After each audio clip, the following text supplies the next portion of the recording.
오늘도 이 빗속을 뚫고 하나님의 전을 찾으신 여러분 모두에게 하나님의 은혜가 함께 하시기를 주의 이름으로 축원합니다. 이 고난주간에 우리는 세상 사람들이 논란을 일으키고 있는 예수님의 고난과 죽음과 부활에 대한 아주 기초적이고 상식적인 말씀들을 우리가 이제 공부를 조금 하고 있는 거죠. 어제 말씀을 제가 드렸던 내용 중에 가장 중요한 것은 예수님은 우리의 죄로 인한 고통의 십자가를 대신 져 주셨으므로 우리에게 닥쳐올 고난과 환난을 무엇으로 바꾸었느냐 하면 고난으로 바꾸셨다. 그래서 하늘나라 면류관과 상급을 이루어 갈 수 있는 십자가로 사용할 수 있도록 역사해 주셨다고 어제 말씀을 드렸습니다. 그러므로 우리 믿는 사람들은 이제부터 어떻게 살아야 되냐 하면 고통을 고통으로 받다가 끝장나고 마는 그런 인생이 되면 안 됩니다. 세상 사람들, 믿음 없는 사람들, 예수 그리스도의 그 놀라우신 은혜를 입지 못한 자들은 고통을 고통으로만 받다가 그냥 인생이 너무 힘들고 어렵고 그러니까 포기하기도 하고 절망하기도 하고, 그리고 어떤 사람들은 정말 삶 전체를 송두리째 내던지고 마는 그런 일들이 많지만, 우리 믿는 사람들은 어떻게 살아야 되냐 하면 이제는 고통을 고난으로 바꾸어서 믿음으로 그 모든 것들을 감당함으로 하늘의 상급과 면류관을 받았을 수 있는 신앙생활이 되도록 하셔야 된다, 그 말씀입니다. 교회를 다니시고 예수를 믿는다고 하면서도 세상 사람들과 똑같이 고통을 고통으로 받아버리고 그냥 고통이 오면 또 어려움이 오면 그것 때문에 넘어지고 죽고 아무것도 하지 못하는 크리스찬들은 예수 그리스도가 십자가에 왜 죽으셨는지, 부활을 왜 하셨는지를 모르는 거예요. 그래서 예수님의 십자가가 그 사람들에게는 아무 효용도 없게 되고 고난주간도 의미가 없는 거죠. 그러므로 우리 영도교회 이 고난주간을 지키시는 여러분들은 어제 말씀 들은 것처럼 이제는 고통과 멸망의 십자가는 예수님께서 다 져주셨고, 그리고 고통을 고난으로 바꾸어 주시는 그 주님의 은혜가 우리 가운데 늘 함께 하신다는 믿음을 가지시고, 어떤 고통이 오든 어떤 어려움이 오든 그것을 고난으로 바꾸고 하늘의 상과 면류관으로 바꾸고 하나님의 은혜와 사랑을 펼칠 수 있는 그런 사건들로 받아가시면서 오히려 복 있는 인생을 살아가시기를 주의 이름으로 축원합니다.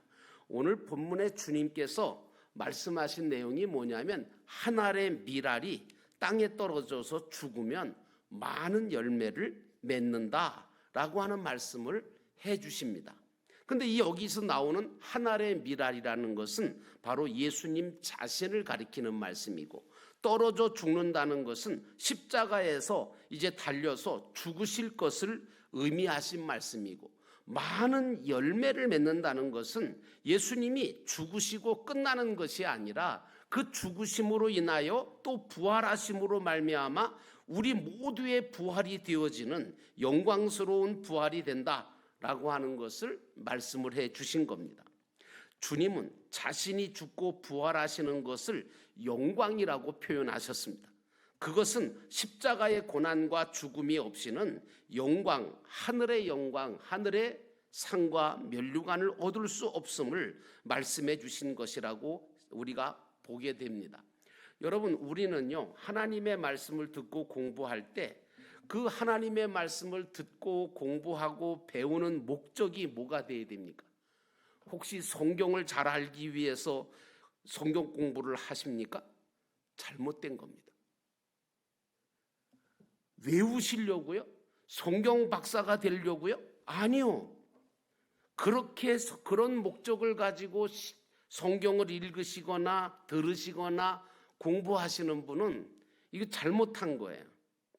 우리가 하나님의 말씀을 듣고 배우고 공부하는 이유는 그 말씀을 믿으려고 하는 거예요. 그리고 그 말씀에 순종하려고 해야 합니다. 그리고 그 말씀대로 사는데 목적을 두어야 될 줄로 믿습니다. 그렇지 않다면 하나님의 말씀을 들을 필요도 없고 배울 필요도 없는 거죠. 오늘 예수님은요, 십자가를 지시고 고난과 고통을 겪으신 그리고 죽으신 이유는 사실은 그 당시에 역사적으로 보면 기득권층이 있었어요. 다시 말하면 종교 지도자들이 있었는데 바리새파, 사두개파, 장로, 서기관, 제사장 이런 사람들이 있었는데 이 사람들이 그 당시에 역할을 제대로 못했어요. 그들은 잘못된 가르침을 가르쳤고 그리고 그들의 행동은 위선적이었고 어떻게 보면 아주 진실함이 없었던, 하나님 앞에서 온전하지 못했던 것 같아요. 근데 예수님의 가르침과 행동은 얼마나 분명하고 확실하고 구원의 길과 천국에 대한 신앙을 바르게 가르쳐 주셨거든요. 동시에 그런 바른 진리의 말씀을 가르치다 보니까 상대적으로 바리새인들이나 사두개인들이나 장로나 서기관이나 제사장들이 가리켰던 그 모든 것들, 그들의 행동, 이런 치부, 이런 것들이 다 드러나기 때문에 그 사람들이 예수님에 대해서 위협을 느꼈던 겁니다. 그래서 예수님을 도전하는 사람으로 받아들이고 예수님을 없애야 되겠다, 죽여야 되겠다고 판단한 거죠. 예수님은 그런 이유로 고난과 죽음의 문턱에 다다르게 되셨어요. 근데 여러분 늘 그런 얘기 하는데 고통이라는 게 뭐냐 하면 바로 내가 잘못하고 주님의 뜻에 벗어난 길을 걸어가다가 당하는 것이 고통이죠. 그러면 고난은 뭐냐 하면 바른 믿음을 가지고 주님의 뜻을 따라 살아가려고 당하는 것이 그게 고난이거든요. 그래서 성경은 의인에게는 고난이 많다 이렇게 말하고 있지 의인에게는 고통이 많다 이렇게 얘기하지 않습니다. 예수님이 당하신 것은 고통이 아니었습니다. 고난이셨습니다. 그런데 이런 고난을 예수님은 기쁘게 영광스럽게 생각하고 이걸 감당하셨던 거죠. 근데 정작 여러분 예수님께서 정말 가장 힘드셨던 것이 뭘까? 저는 그 생각을 했어요.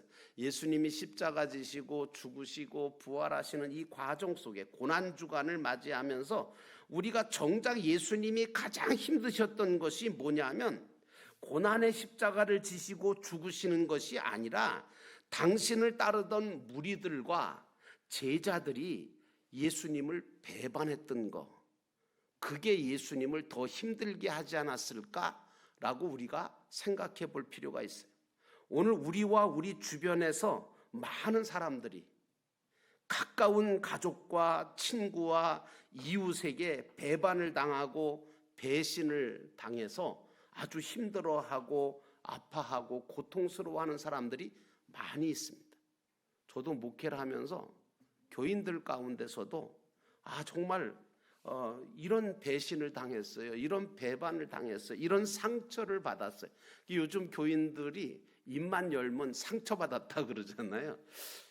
제가 보기에는 이렇게 신앙적으로 좀 강하게 진리의 말씀으로 온전하게 말씀으로 무장이 돼 있으면 좋을 텐데 그게 잘 안 돼가지고 이걸 견디지를 못하고 상처받고 그냥 아파하시는 분들이 계신가 하면 또 사실인 경우도 있잖아요. 그런데 예수님께서 예루살렘에 들어오실 때 호산나를 외치면서 그 정말 종려나무 가지를 흔들었던 이름 없던 정말 많은 무리들까지도 등을 돌렸어요. 예수님을 호산나하고 찬양했던 사람들이 빌라도 앞에서는 바라바를 놔주고 예수님을 죽이라고 소리 질렀잖아요. 그 모습을 보는 예수님의 마음은 어땠을 것 같아요? 굉장히 아팠을 거예요. 쓰라렸을 거예요. 오히려 바리새인과 제사장들에게 당하는 그 모든 것들은 각오했던 일이니까 그럴 수 있다고 생각하지만 그럴 수 없다고 생각하던 제자들이 배반을 하고 배신을 하고 주님을 팔고 주님을 떠나고 도망을 치고 이럴 때 주님께서 얼마나 힘이 드셨을까라고 생각이 되어지는 거예요. 어찌 보면 주님은 배반과 배신의 십자가를 다 지셨어요. 그런데 여러분, 놀라운 것은 이렇게 우리 주님은 우리보다 더 많은, 더 지독한 배신과 배반을 다 받으셨음에도 불구하고 십자가를 지셨다는 거예요. 여러분, 믿었던 수제자 베드로가 3번이나 주님을 부인하고 저주하고 떠나잖아요. 가장 가까이서 돈을 맡았던 가룟 유다는 예수님이 자기 기대와 달리 십자가에서 죽으실 것이라는 사실을 알고 난 다음에 자기 기대가 무너졌다고 생각을 하고 은을 받고 은 30을 받고 주님을 팔았잖아요. 다른 제자들도 3년씩이나 주님을 따라다니면서 말씀을 듣고 예수님을 보고 배웠을 텐데도 하나님 하나같이 주님이 십자가를 지려고 하실 때는 외면하고 도망을 치고 말았어요. 이유가 뭐라고 생각하세요?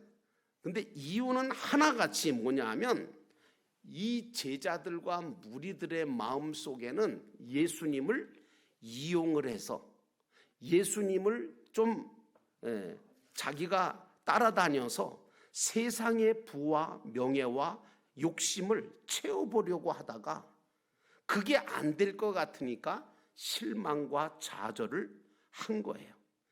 예수님께서 그래서 떠나가는 모든 무리들을 보고 제자들을 향하여 뭐라고 하셨습니까? 너희도 가려느냐?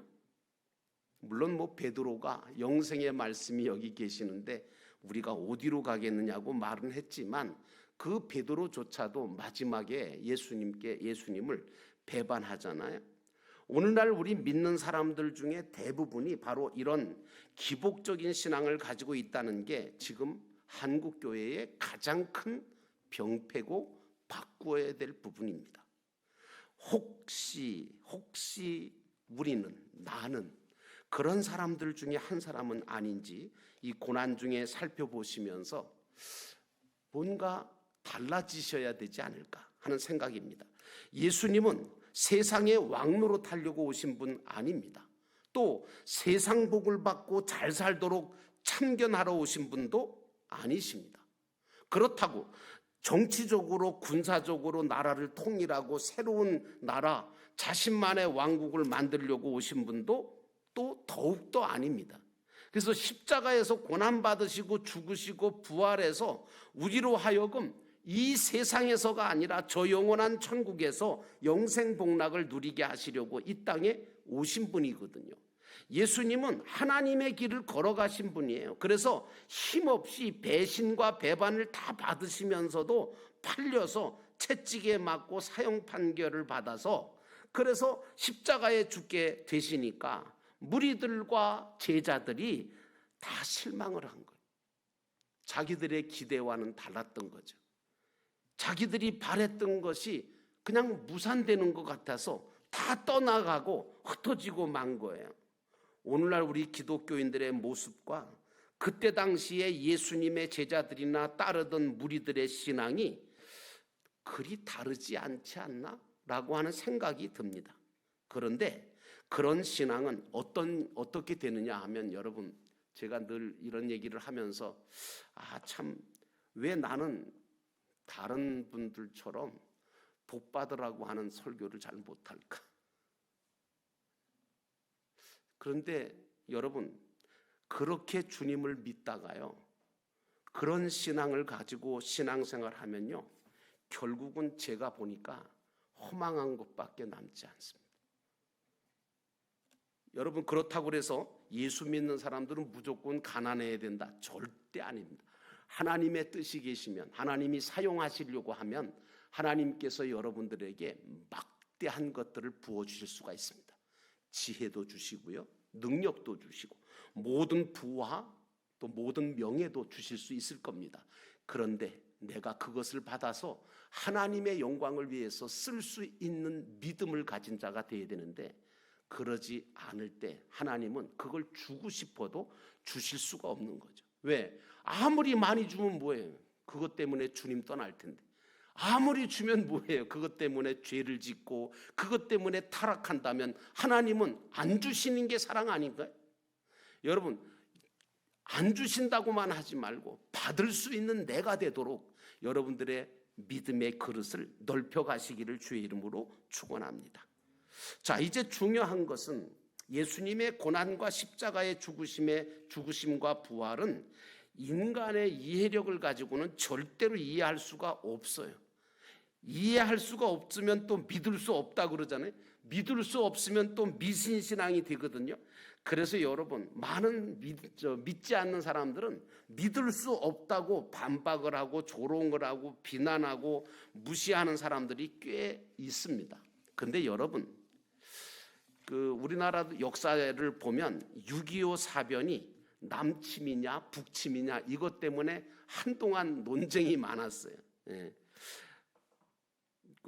북한이 남침을 한 거다 아니면 남한이 북침을 한 거다 이런 논쟁이 있었거든요. 그런데 역사적으로 이제 소련이라고 하는 러시아가 생기기 전에 본래의 나라 소련, 그 소련이 망하는 바람에 진실이 역사적으로 이제 드러남으로 인해서 잠잠해지긴 했습니다만은 이 부활의 사건은요, 이 땅에서 밝혀질 수는 없고 오직 우리가 정말 확실하게 객관적으로 밝혀질 곳은 예수 그리스도의 십자가와 죽으심과 부활 사건, 그리고 하늘나라에서밖에는 이게 확실하게 밝혀질 곳이 없습니다. 그러므로 예수님의 죽으심과 부활의 사건은 믿음의 세계에서 일어난 사건이므로 믿음으로 받아들이고 믿어야 될 사실인 거예요. 그래서 중요한 건 모든 게 다 그렇습니다만 예수님의 부활을 본 자들을 가만히 보면 예수님의 몸에 향유를 부으러 갔던 막달라 마리아와 다른 마리아, 그리고 제자들과 제한된 무리들만이 부활의 주님을 만나보게 될 수 있었어요. 왜 로마 병사들이나 아니면 다른 유대인들에게는 부활의 예수님이 그들에게는 왜 나타나지 않으시고 안 보여주셨을까? 예수님을 불법 재판했던 그 빌라도한테 부활하신 예수님이 딱 나타나서 봐라, 내가 부활했다, 이렇게 좀 보여주시면 얼마나 좋았을까? 예수님을 채찍질하고 온갖 수모를 주었던 병사들이나 예수님을 죽게 만들었던 유대인들이나 제사장들에게 나타나셔서 내가 부활했다는 것을 보여주었으면 좋지 않았을까라고 하는 생각을 저도 했어요. 근데 여러분, 그러지 않으셨어요. 이처럼 예수님의 부활하심을 볼 수 있고 믿을 수 있고 하늘에서 내리는 빛과 음성을 들을 수 있는 것은 아주 특별한 하나님의 은혜가 없으면, 하나님께서 특별하게 믿음을 선물로 주시지 않는 자들에게는 이걸 볼 수 있거나 들을 수 있거나 믿을 수 있는 길이 전혀 없는 거예요. 부활의 주님은 여인들과 베드로와 다른 제자들과 500명의 무리들에게는 나타나셨어요.